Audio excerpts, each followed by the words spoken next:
Jennifer is here. Jennifer is University of Virginia Media Studies and currently is at the Center for Advanced Study in the Behavioral Sciences at Stanford. We've got some brochures from CASBS in the back.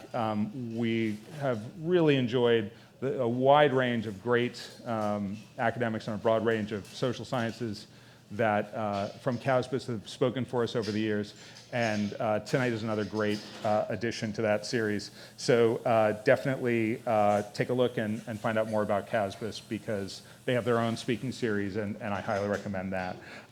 You may have noticed as you came in, we have a single copy of Jennifer's book. So it's a collector's edition. Yes. Price is just going to get higher all night. She's going to date it. Earthquake Day 2017. So, and it's also available on Kindle, I'm led to believe. So just so you know, on that front. And I just want to say a quick thanks. I think she'll mention in her talk as well.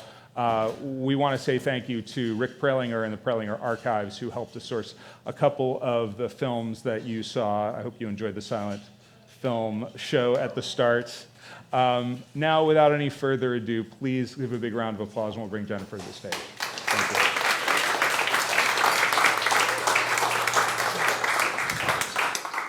Thank you, guys, and thanks to everyone for coming out tonight. I'm going to tonight give you a bit of a media history of free speech. And hopefully, and the focus is going to be on the early 20th century, but hopefully this will be a useful or at least entertaining context for thinking about some of the big questions that we're facing today with new technologies like, computer programs and outputs of algorithms and whether or not these things can be considered speech. So in the United States, any history of free speech begins in 1789 with the First Amendment of the Constitution, and which we've got in two formats up here. So in this little phrase, Congress shall make no law abridging the freedom of speech or the press, seems simple enough, but it's highly contentious. But most broadly, we can say, or this is how we've interpreted it, is to say that the government can't make any laws restricting the sharing or publication of ideas. We can make all kinds of laws restricting what we can do, our actions or our conduct, our behavior, but not what we say. So, for example, government can make laws saying, you have to stop at a stoplight. That's something we consider reasonable. But they can't say, you can't critique the stoplight or the police officer or the law. Okay. So this is what it's come to mean. So as a media historian, I'm more interested here in the understanding of what is expressive than the history of the freedoms. So I'm interested in what objects, texts, and even actions lawyers and justices have come to see as expressive and why. Now, this question was pretty easy for those who wrote this in 1789. The primary vehicles for publication were the human voice and the printing press, so the objects covered by it were pretty straightforward too. But since this, and especially in the 20th century, things have gotten more complicated, and the question of what counts as speech has become a really interesting one.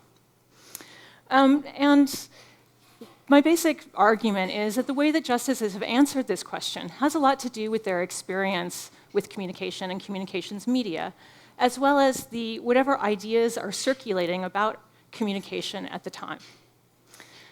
So what I'm going to do today is tell a little bit of an intellectual history of free speech. And for any lawyers in the room, it'll be a strange history of free speech. I'm going to tell you back to a moment when something we probably all think of as expressive, film, was considered not to be speech for the law. And I'm going to flesh out why and explain what ideas of communication made sense. And then talk about how and when this changed, which was in the 1940s. And here we move from cases dealing with film to ones dealing with flag salutes. And then end with a few questions about what parallels there might be, if any, between these issues and those we're facing today. Okay. So, here we go. In 1915, the Supreme Court decided that movies were not part of the freedom of speech or the press. And before I go any further, I need to tell you a couple of things. So first off, in 1915, freedom of speech was not the same as today. It was not as free as today. So there just wasn't that much in the way of free speech legal cases. And when these cases were heard, the courts weren't all that generous or all that friendly. So for example, during World War I, the Supreme Court said it was perfectly fine to throw dissidents in jail. This was not a violation of the First Amendment. So we're talking about a really different legal environment, one where freedom of speech is not the same as it is today. And the second thing is that films were not the same as they are today. So Hollywood was not yet an industry. Really, films were still in formation. There were many different types of motion pictures, as they were called at the time, that were lumped together. And the very earliest films or motion pictures or moving images, like this is where movies come from, there's a lot of emphasis on the ability of them to capture human and mechanical movement. The earliest of these were called actualities. And they were silent, and they were often only a few minutes long, and they often showed images of everyday life. So again, the focus is on the ability of the technology to capture and reproduce this. You would see street scenes, scenes of factories, trains, subways, things like this. Or sometimes things that we might think of as current events, like, for example, the earthquake film that you saw that was taken about 110 years ago, today or tomorrow, that was chronicling what happened after the earthquake in San Francisco. By the teens, filmmakers were experimenting with story films. They used editing, acting, and you notice this acting is very melodramatic. It uses a lot of gesture to tell the story. And intertitles as well to tell a story. These were still pretty short, generally less than 30 minutes long. And some of these were really kind of pure fun. They were the types of comedies, Charlie Chaplin films. This is the very beginning of Charlie Chaplin's career. Others were attempting to educate or instill a moral lesson. So, for example, here we're seeing, in the spirit of the flag, a film about patriotism and the need to sacrifice for one's nation. And we're seeing, a story about how to be a good man. How, this is a nice white kind of colonial guy is defending the native Filipina's honor from this cad. So we've got this kind of like moral lesson going on. There were also films, there were a number of films, yeah. And patronizing, yes. Yeah. So you would also have temperance films trying to, teach young immigrant girls about the, evils of prostitution and such things. These films were quite popular. There are reports that 26 million people were going to go see films every week. And this is a third of the population, or almost a third of the population at the time. So this is an incredibly popular pastime. And a number of the people who are going to go see these films are children and immigrants, or at least that's what people talked about and thought. And for politicians and activists of the day, children and immigrants are two particularly vulnerable populations or groups of people that need to be protected from things like potentially films that might have immoral influences. And one of the ways that reformers and politicians try to do this is through censoring films, deciding what films are good, only letting the films that might be good and useful through to these audiences. And in 1911, 3 states, following suggestions, establish laws that establish censor boards. The 3 states are Pennsylvania, Kansas, and Ohio. Many more states would follow, but these are the first 3. And so these laws said that every film had to be pre-screened by a censor board before it could be shown within that state. And so these censor boards would be generally citizens who would watch every movie and decide, this one can be shown, this one can't. If it could be shown, it got a seal of approval. This would be at the beginning or at the end of the film. And if you were watching a film and it didn't have this, that was an illegal and illicit film. Right? So, and for film distributors, this was not a popular thing. Like, this really mucked up the business. You can't ship off the same films to Ohio as you can to Tennessee. right? These censor boards really, and then you have to wait for them to be screened, and there's all kinds of things that just get in the way. And so in 1913, one of these distributors, Mutual Films, sues the state of Ohio and says, this censor board you've got here is a violation of free speech. And now, to be clear, right, they're not really necessarily thinking about anybody's civil liberties here. They're thinking about their business interests and making this claim in this way. So this is a venerable tradition, goes back at least to 1913. And so they say this is a violation of freedom of speech, and it went all the way up to the Supreme Court. And in a unanimous decision in 1915, the court said, well, no, movies are not speech. They're not protected by the First Amendment or by freedom of speech law. And the reasons that they gave weren't the ones that we might suspect. They didn't say that films weren't protected under freedom of speech because they were mere entertainment, or because they weren't really political, or because they didn't give us anything useful. And actually, they explicitly acknowledged all these things. They said, yeah, films are educational, they're useful, and indeed they convey ideas, they're mediums of thought. But still, they're not speech. The reason was the type of communication. They conveyed ideas, but they conveyed them the way that did circuses, theater, and other shows and spectacles, all things that we would want to regulate. So what they had to say about this mode of communication was several different things. First off, they had to say it was crass commercialism. Second, that they were mere representations of events. Right? They were either adaptations of books, or it was just capturing events like the aftermath of the earthquake and reproducing them on the screen. Didn't publicize anything or add anything new to the conversation. Or that they were a really different type of communication. They were closer to physical action or conduct than to speech or the conveyance of ideas. Now, this last one probably seems pretty strange to most of us in this room.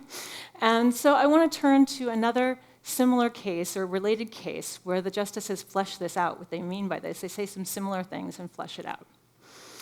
And in this case, 7 years later, it's closely related, but what we have here is actually a newsreel. So New York State censors censored a newsreel that had an image of a woman in a bathing suit. This is not the woman, this is not from the film, but this is what the bathing suit would look like. It was obviously very scandalous. And the distributor said, well, wait a minute, this is the news. You shouldn't be pre-screening and censoring newsreels. This is a clear violation of freedom of the press. And they took this to the court. And this one didn't go to the Supreme Court, just to the New York State courts. The New York State Appellate Court disagreed. They said, no, this is not a violation of freedom of the press. It's not, as we might think in this room, right, the news that's privileged by freedom of the press or of speech. But it's not the ideas, not the content of the information conveyed, but the manner that it's conveyed. They said, this speech or this freedom doesn't cover everything. It doesn't cover just news. It covers expression of thought involving conscious mental effort, not mere action. Okay, so the suggestion is these films are mere action. In contrast to this type of mental activity, like the formation of judgment, opinions, etc., the judges said current events films and other films might convey ideas, but they did so differently than newspapers. In film, for the audience, no mental activity is required. All the audience is doing is absorbing ideas, or ideas are being implanted in them. The judge said, there's not a speaker. In film, there is no speaker, merely an actor or a body performing ideas. And for the audience, the physical experience of spectacle. And spectacle, right, at turn of the century, doesn't merely mean something that you look at, but it means something you've experienced in kind of a visceral, physical way. So films might be spectacles, but so are roller coasters. And I don't mean looking at them, going on the roller coaster. So this is a type of experience they're talking about. So in summary, films aren't speech because they're imitative, because they use images and gestures to convey ideas rather than words. and because they worked on the bodies rather than the minds of the audiences. And this, again, seems strange to us. But at the time, it made total sense. It fit perfectly within the way that academics, specifically social psychologists, sociologists, were talking about communication in the early 20th century, and many politicians, too, building upon this work. So these academics and politicians in early 20th century talked about there being two distinct modes of communication. And these distinct modes of communication map to different classes of people. The first was the irrational communication of crowds, and the second is the kind of reasoned deliberation of public opinion, and that was something that was done by the middle and upper classes. So, and when they talk about, the way the justices are talking about film echoes and borrows a lot from the way that academics and politicians are talking about crowds. These people thought that crowds communicated without mental activity or without reflection, through imitation and through suggestion, which isn't fully rational. And people in crowds responded to simple ideas and emotions they saw around them. So, and crowds needed a leader. This leader might be a speaker or an actor, because theaters were hotbeds of crowd activity, very disreputable places. And so there might be a leader. And people are responding to the words, but also to the manner in which they're being spoken, the manner in which they're being communicated. They're getting images, or they're getting absorbing emotions from looking at the bodily pose or the bodily gestures and the facial expressions of the speaker and those around them. So this is a very emotional form of communication, and it's very imitative. You know, people are looking and seeing the way other people feel and taking that on themselves, almost as a sort of reflex. This is a very different way than we think. Like, there's no psychological processing. It's a very reflexive response. Now, this was bad for a couple of reasons. First off, everyone in the crowd is responding to the same thing. They're all looking at and responding and taking on the same feelings. And these are embodied. And so they're all potentially being excited by the same things in the same direction. They all might start to act together, become disorderly, disrupt the streets, pick up a rock and throw it through your window, right? And the people who are thinking about this are the people who own the windows, right? This is an elite fear. Crowds were always on the verge of turning into dangerous mobs. Okay. And this is what, a general strike might look like. Now, the second type of communication that people talked about at the time was the total opposite of this. It was public opinion, which did, public opinion encompassed everything that was the opposite of crowd psychology. It was reasoned deliberation, expression of an individual opinion, and dispassionate judgment. And in conversations among, again, academics and politicians, the newspaper was a really important part of this. The newspaper was closely associated with public opinion. It was a way that the newspaper brought people together in mind, mentally, but not physically. So people are reading the news and connecting through reading the same ideas, thinking about the same things, and then discussing them in small groups. And this, for elites in the early 20th century, this is what democracy looks like. This is democratic communication. It's the good stuff. Okay. And this is what the justices are thinking about when they're thinking about what speech is on a number of levels. This type of activity, or mental activity, not physical activity, but also probably the types of people involved as well. Okay. So film just doesn't fit this picture. Film is a primitive communication. The fact that it uses images and gestures and excites the bodies of its audiences means that we can't consider it part of what speech is. So that's how people are talking and thinking about speech circa 1920. By 1943, all of this has changed. And the law, the place where this changes is, or the moment where it changes is 1943, where the justices, again, think about images, gestures, and primitive communication. But at this moment, they come to a really different set of conclusions. They say that images and gestures can speak, and they are part of the speech protected, part of our First Amendment rights because they are primitive.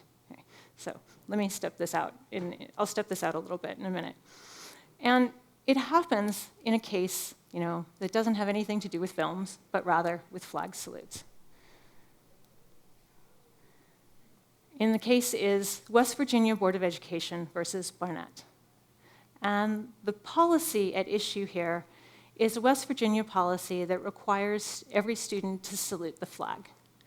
And in the late 30s, right in the run-up to the US entry into World War II, a number of states were passing these kinds of laws, forcing children to salute the flag in order to instill patriotism, national unity, etc.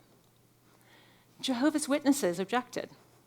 They said the flag is an image, and that we are being forced to break the second commandment by worshiping a graven image. So the Jehovah's Witnesses sued, and there are a number of legal cases. The most consequential one is West Virginia Board of Education versus Barnett.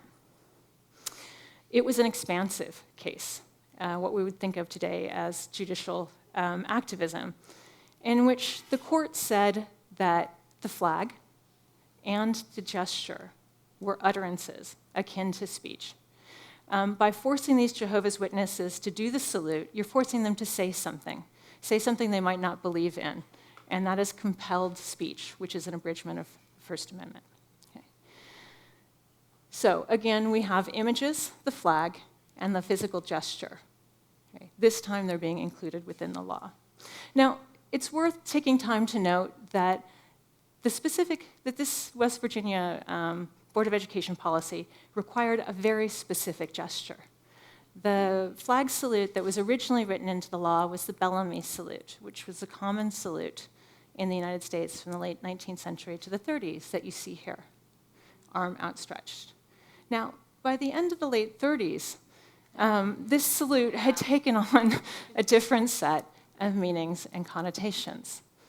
And it was in this context, most people would have seen these images, they would have seen photographs or newsreels of the Berlin Games, of Nazi rallies. So this would have been one of the things in people's minds when they're thinking about this salute. And with this in mind, this set of kind of uncomfortable connotations helps to highlight the ways in which this gesture was expressive and the different things it might speak. And it also, if you think about you're a parent and you're thinking about your child being forced to, engage in this salute, your child is being forced to kind of act in a way that you associate with the Hitler Youth. This is not an abstract thing. This is a very emotional, deep-seated political kind of response that it might have, the set of feelings that this flag salute was evoking. And this emotionality in 1943 was a good thing in the sense that it was part of what made this expression under the law. It was part of what made it speech. So there's a pretty strong contrast between the way that the justices are reasoning and thinking about what speech is in 1943 than in 1915 and 22. The reasons as to why this is speech really focused on the power of symbols, and by symbols here they mean images and gestures.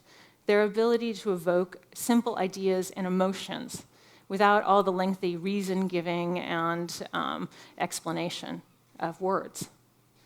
And so some of the very things that had made film seem outside of speech, something that we didn't want to include within this category, now become reasons for including these images and gestures within it.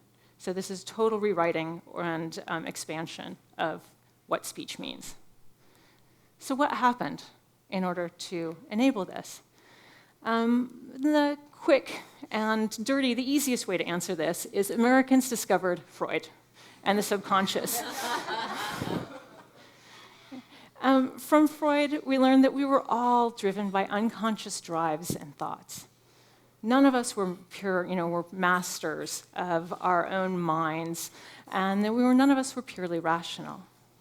But we also learned that this irrationality was a product of our minds, not our bodies.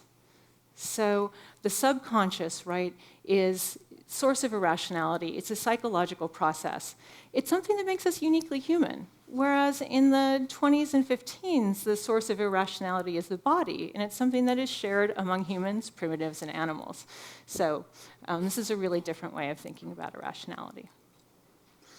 And the many different forms of persuasion that were common at the time that people were experiencing, from propaganda to ads, which were considered commercial propaganda, underscored this point. By the late 20s and 30s, such appeals were understood and critiqued.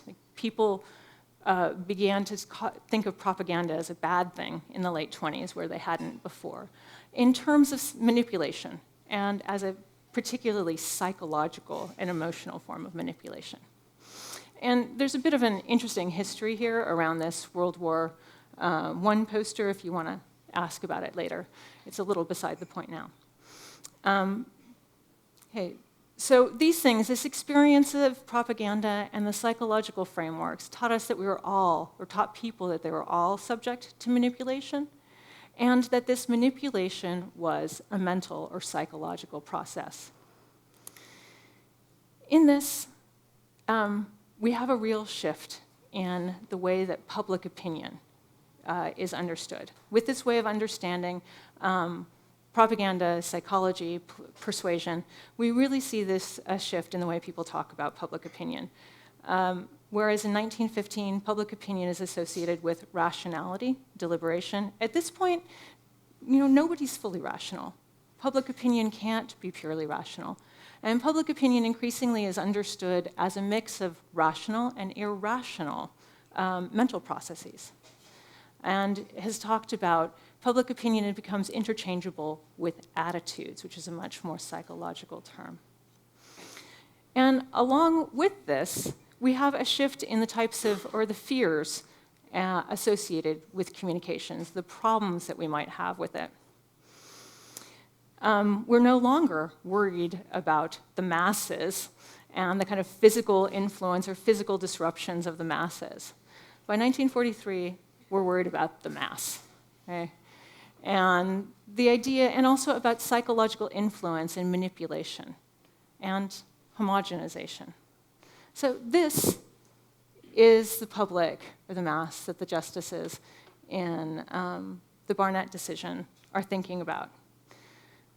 Everyone is part of this. There's not a big distance between elites and workers here. Everyone's part of the same audience, is subject to the same persuasion, the same psychological manipulation. And this is a public that's already awash in images and actions, communication via image and actions. And so the justices in Barnett decide that images and gestures, or actions, can speak just at a moment where public opinion is understood to be more emotive, and just at a moment where they consider themselves kind of more primitive people as well, or in closer proximity to everyone else. Okay? There is no longer a big separation between elites and the masses. Everyone's engaging in the same thing. And indeed, at the time, one of the justices in the case bemoans this fact in a dissent. He says, "We all live by symbols. This is inescapable." So the justices here understand themselves as well to be susceptible. This is what it is. This is a state of public opinion. If public opinion is emotional, then emotional communication via image and gesture is part and parcel. This is part of our speech. So the law changed because of the communicative experiences of the justices and because of the way people were talking about communication. So what can we learn about this for today? Well, in the early 20th century, legal discussions about what speech is and what it's not centered on what separated civilized human beings from less civilized human beings. And in this case, bodies were central. They kind of marked the outer limits of what could be speech. Now, today, they don't. We consider many embodied actions to be expressive, to be part of speech, from silent protests to naked dancing and flag burning. These all might be considered expressive. They're no longer outside speech. Today, rather, it's a different set of things that we think about when we think about the limit cases of speech or what might be the ends of speech. discussions around machine actions and automation are often the big question marks. Can these things be considered part of speech, something that's protected or covered by the First Amendment?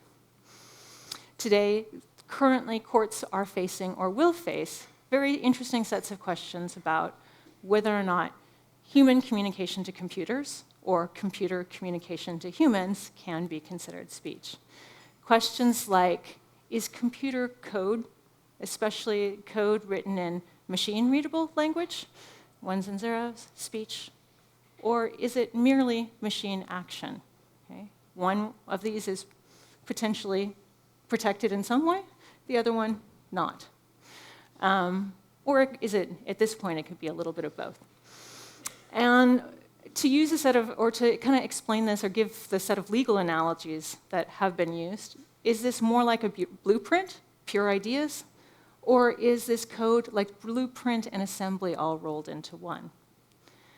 Similarly, are the outputs of algorithms, which are the products of both human programmers, machine and judgments, machine processing, and often a lot of other sources of information, often information supplied by bunches of different users online, especially if we're thinking about recommendation engines. Are these speech? Are they, and if so, whose? And this is one of the sets of recommendations or computer aids I'm always using. Okay? And similarly, what about Twitter bots or AIs? And I have here a picture of Tay. Do you guys all know? I'm thinking people know the story of Tay. Okay. So are these types of automated intelligence or artificial intelligences speech? Whose? In the case of Tay, one of the questions we get to is who's responsible for Tay's, if Tay libels somebody, say who's responsible. So I want to end with the question of where are we at? And how should we be answering these questions? And I want to really, hopefully, draw on the wisdom of the room in thinking about this. And also, so these specific questions about human-computer communication, but also a little bit more, in a little bit more of a meta way. What are the limits? How are we answering these questions today? And what are the considerations that are shaping the way we answer them? And what are the limit cases for how we think and talk about what speech is? Okay, thank you.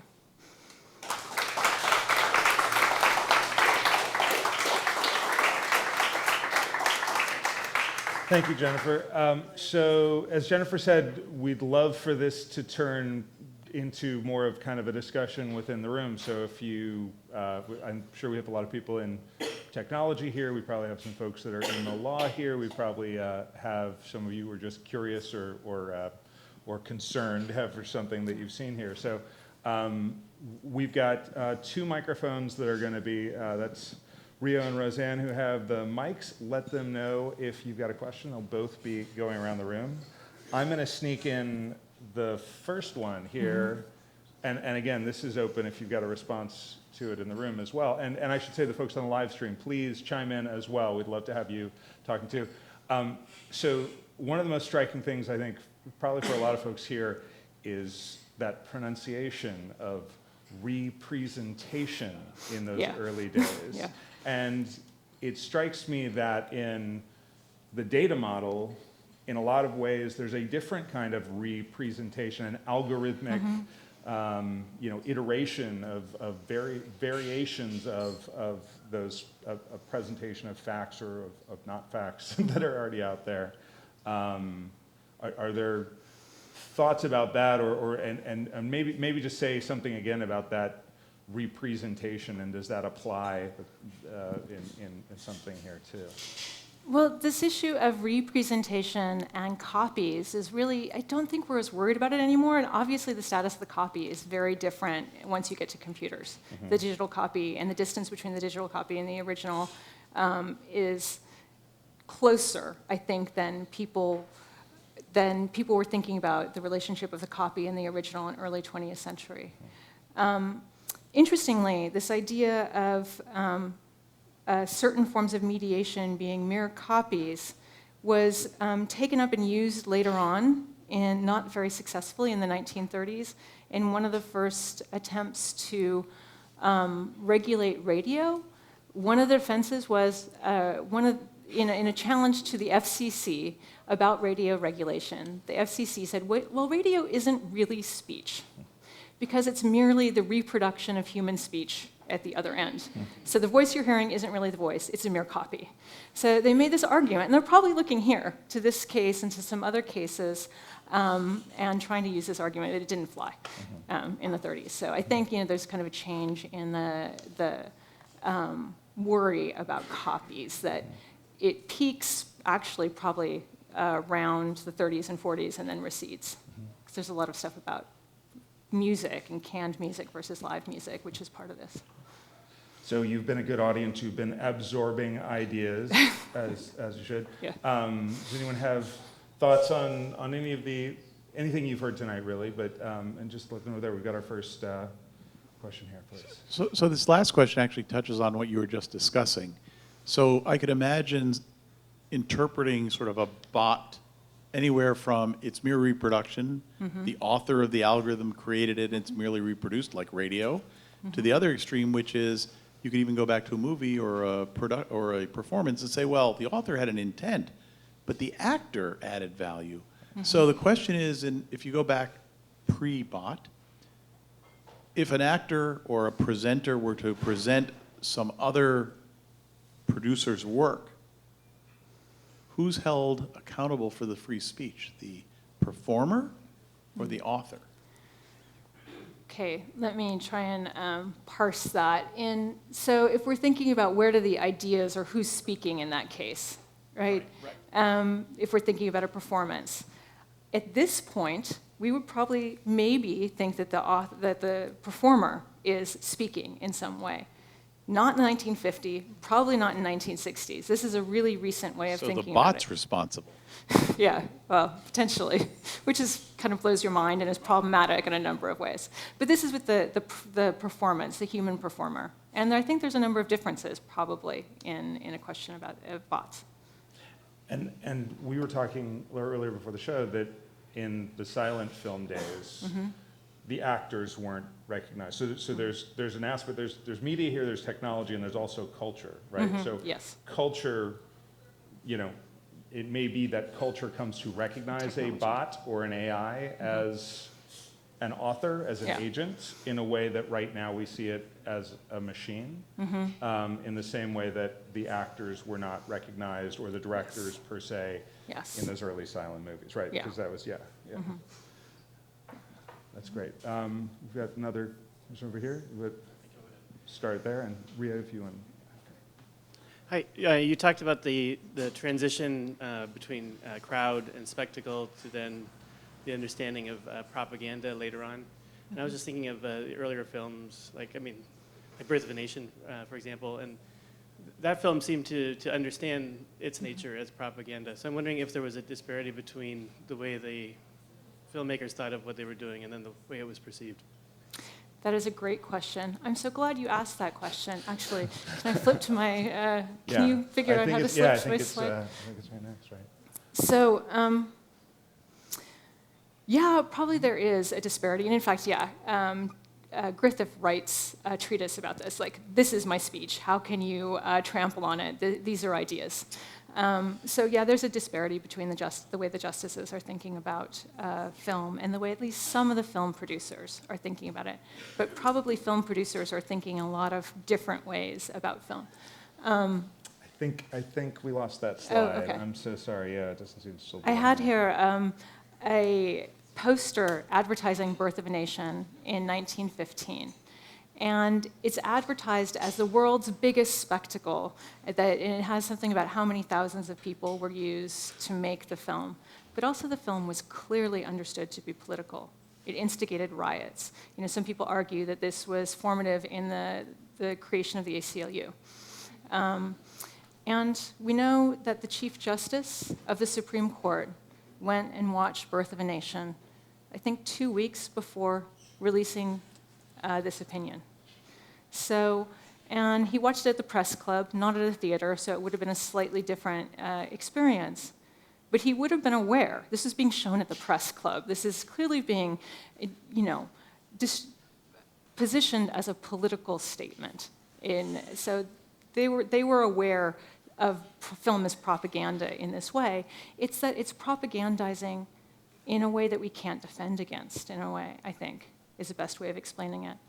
It's telling us these ideas, but in a way that our bodies respond to, and our mind doesn't have time to sit back, reflect, and form its own responses.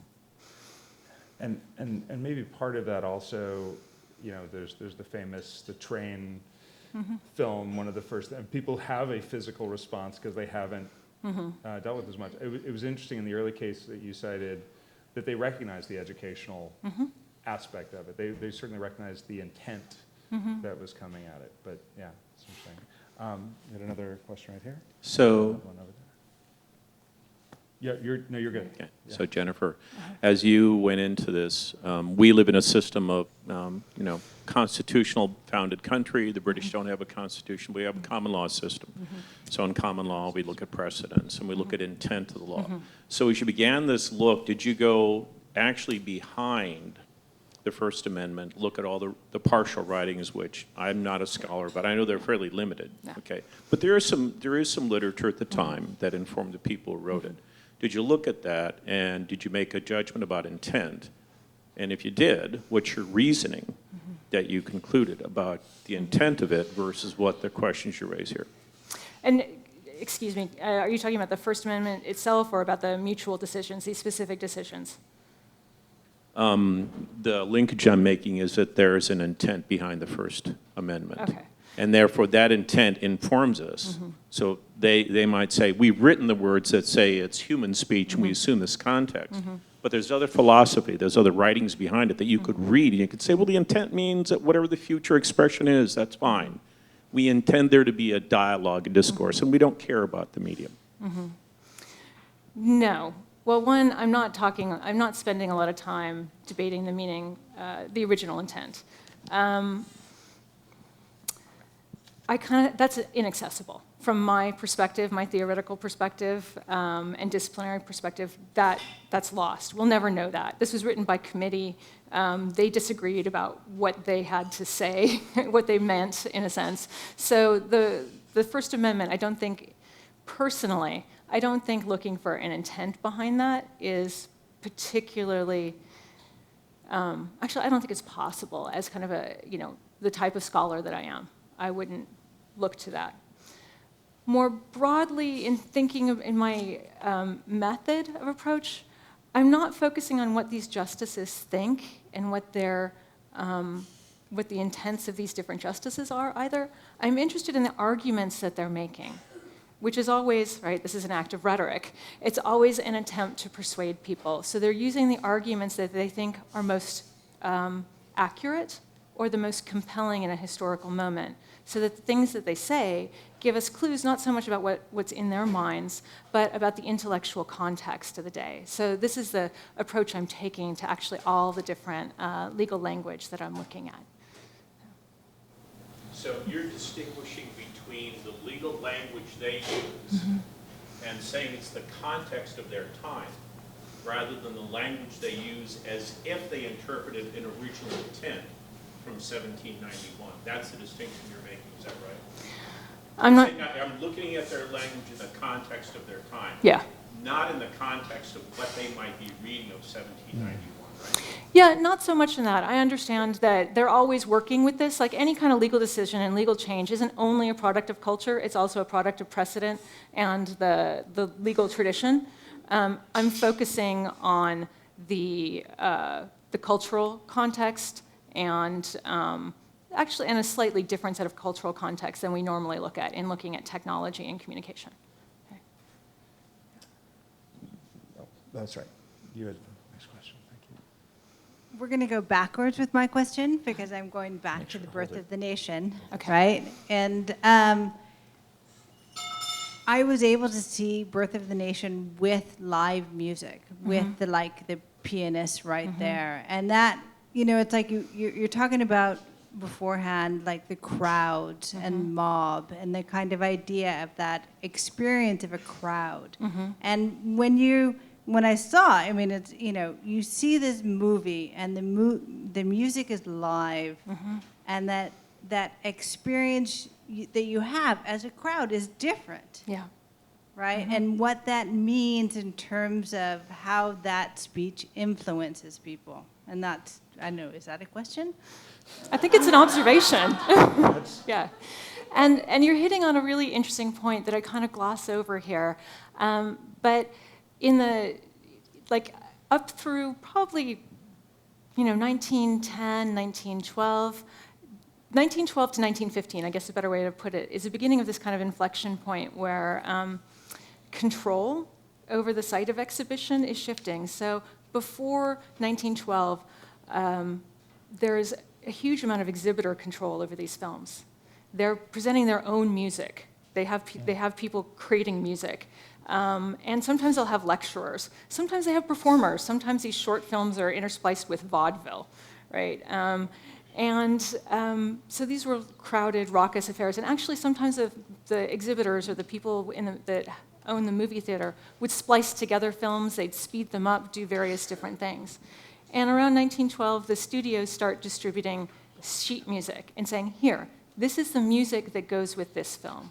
So they're trying to control a little bit more that experience you're talking about, and you know, control the sets of meanings that are accrued to the film through music as well as through the visuals. So, but yeah, I think these sites of exhibition are very important. I think that's part of what the justices are responding to. They have an idea about what these places are and the type of experience, and that it's raucous and body, and this is not speech. Right? At the beginning, I mean, we show the Gutenberg press as the technology of the time in 1791, and then really around that time there was another new technology, the broadsheet, which was, you know, the new fast way to get information out. And with each one of these technologies, there was always a kind of a panic of, oh, it's being used in an incorrect way. And I would say that many of the founders of Long Now were proponents of the new technology that we now use as the internet. And we all thought that fundamentally that the more we connected people, the better things would be. And I think we're finally crossing a new threshold. Yeah. We're realizing that actually connecting people with totally no filters, and there's no newsrooms doing fact-checking and any of that, we have crossed, and strangely, a new set of people are saying, wow, actually, we're crossing into the people are yelling fire in the theater line of the First Amendment, right? And so that argument seems to have been, the fire in the theater argument always gets made with every new technology, and I'm just curious as to what you think of where we're at with this one, and where we may be at with the next ones, whether it's generative speech from computers, and if we just need to spend our time getting used to technologies and kind of call a truce during those times as we get used to them, or if we actually need to change the law and say you can't yell fire in the theater. Yeah. So that's a really good and really complicated question. And in general, I'd like to call on the room to respond. But I'd also, I want to say I think that there's a couple things in there, which is one of the problems that, you know, I think a lot of us are having with, you know, or one of the problems that we're having, or the disillusionments we're having with the internet right now, right, is it didn't turn out as this kind of enlightenment project. It's turned out to be a hotbed of rumor and falsities and things like that, which has to do with the specific ideas and content. Where I would be interested in thinking about the fire in a theater question is really if we're thinking about when is the mode of communication on the internet something that might cross over into action or conduct, and is that action or conduct, when might that action or conduct be considered expression, when is it considered something that is just brute action or whatever, and how we might think through that. So if we can think through any examples where some of this does seem to be more material or to be somewhat different in its mode of communication or in its form. That would be really wonderful and useful. And does anybody else have anything to say? Because this is, I think, a compelling one. We've got one right there. Yeah. Oh, thank Hey, you. we have a question. Uh-huh. Our question is, in the age of live streaming of events and Facebook live streaming on multiple different platforms, do you consider or would you consider that to be protected speech? If so, should it be regulated? And if so, who should be in charge of regulating that speech? Should it be the platforms themselves? Should they be government regulation? So this is kind of like a doctrine question. So I think there's some lawyers in the room that could maybe field the actual doctrine a little bit better. Are you the lawyer in the room that can field the doctrine? Okay. Can you answer? Would you answer a little bit about? Well, I actually wanted to hear your view on it because are we going to recognize the difference between an individual live streaming a murder, say in Cleveland, versus a protester live streaming police brutality at Standing Rock? Yeah. I mean, I think I think the public would recognize that there's a difference in those two medium, like the content of those two. But then, who should be responsible for determining what the public has access to and how? And are we going to recognize that as speech? And then, I mean, there's so many questions that kind of bridge. So off if we that. recognize that as speech, if we're going to make some kind of like blanket statement, like all live streaming is speech because it's just merely, the transmission over a distance of something that I'm saying or doing, which I don't know that we would do. That's a question for the lawyers. Then we're saying there can be no rules, no rules from the government. Facebook can implement its own regulations of that, right? If we're saying this is all pure free speech, Facebook can have any kind of rule it wants about that because that's not covered by the First Amendment. But California can't create a law saying, any kind of live streaming should be subject to a 5-second delay or whatever kind of thing. Is that kind of where you're going? Well, I'm putting it out there for people to think about because I think that there's definitely a public push to want to regulate people's access because we don't the platforms themselves don't want to be seen as propagating violence. But at the same time, it's a very difficult and nuanced question because who should be doing the judging about what the public sees and what the public doesn't see. And when do platforms want to be speakers and when do they want to be mere platforms or conduits, which is a really interesting question. Like Facebook doesn't want to be a speaker, right? Or Facebook doesn't want to take on that kind of role. I Google think does. there's another dimension that actually between both these comments that brings together maybe part of the other discussion. We're going from a broadcast era into a narrowcast era. So the crowded theater may not be very crowded. It may be a very insightful kind of speech. Actually, there's a case right now about a gentleman who's currently president who incited people in his crowd with just a public broadcast system. It's interesting because you talk about the mass, and we're now into the narrows in an interesting way. I mean, following up on Xander's question, there's another thing which I think has happened with the internet, maybe before that, but very much with the internet, and that is the anonymity of speech. It's one thing to say, you don't have freedom to say that. If I don't know who you are, I can't stop that. And so one of the real sort of complex problems of the internet is that as anonymity, real or assumed, seems to free people to do things and say things they wouldn't otherwise say, and there's actually almost no enforceability. And so you could say, well, that's not allowed, but how do you stop it? Unless you try to control the broadcast media, who very aggressively try to say, hey, we're just the broadcast media. We're just the pipe. So there's an accountability problem.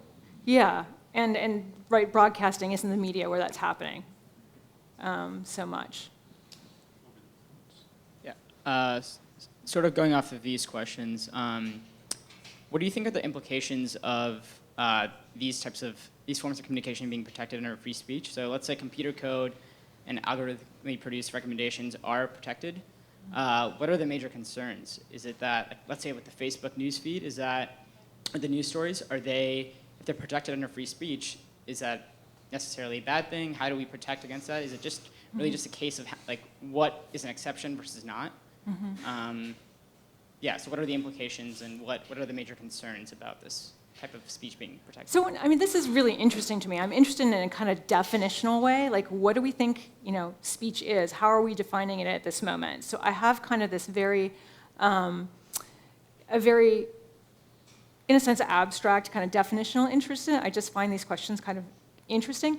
But at the same time, I am very interested in this question of what the interests are and what is gained and what is lost. And so when we think about things like the questions about algorithms, some people who would like to argue that the output of algorithms are speech want to do so that their platform cannot be regulated. That would be Google, right? They want to say that their search results are speech, so that we can't make any rules saying, well, you can't put ad results, or you have to filter them, change your filter for some kind of social reason. And so at times thinking about who wants these things and why is one of the things I'm trying to grapple with in thinking through these kind of definitional questions. Is not only what are the technologies and how are we understanding them, how are technology and culture mixing in these moments, but what are the actual kind of implications in the world? And, that's one I know. There are many others I'm sure I don't know. So if somebody out there has any answers to any of these questions that are being posed, raise your hand. I want to, Jennifer, a quick aside. Put this current talk in the context of kind of the larger thing you're working on, because you're in the midst of the beginnings of working on a book on this, right? So do you want to draw that boundary of kind of the larger thing you're working on? So yeah, I'm in the middle of a book talking about the history of the ways that new technologies have shaped the way how justices are thinking about what counts as speech. And there are a couple of primary trajectories that I'm tracing, and one of them is this kind of ideas versus action trajectory, and the way that the proliferation of, on one hand, film and other visual media, including billboards, advertisements, and magazines and newspapers and photojournalism, are changing the way, and things like psychology, like I presented here, are changing the way that justices and other people are thinking about communication, and how this shifts to enable us to have things like some kinds of actions included within free speech law. And one thing I should have mentioned, and one of the reasons this is important, and one of the things I should have mentioned about the Barnett case, is this case, I think, is an important precedent, or one of the key shifts that had to happen before film could be included within free speech, which happened 9 years later. But this is also a really important precedent that gets us things like, or lays the important groundwork for saying flag burning is speech, and things like that, draft card burning, things like this. This is a beginning of symbolic expression. So that's one trajectory. And the other trajectory is looking at how radio was an early form of distributed speech, in a sense. It was really hard with early radio to think about who was a speaker. It raised questions about who was a speaker, and could you have speech when there was not one person, a clearly, easily identifiable person responsible for the output. And also, radio was always commercial as well as opinion. And that this laid the groundwork, some important groundwork for later discussions of commercial speech. So in each case, I'm kind of taking something recent, like flag burning, commercial speech, and in fact, Citizens United, and tracing it back and giving an unusual genealogy of it and tying it to early 20th century technologies. Do we have another, or we just, does anyone have, I think.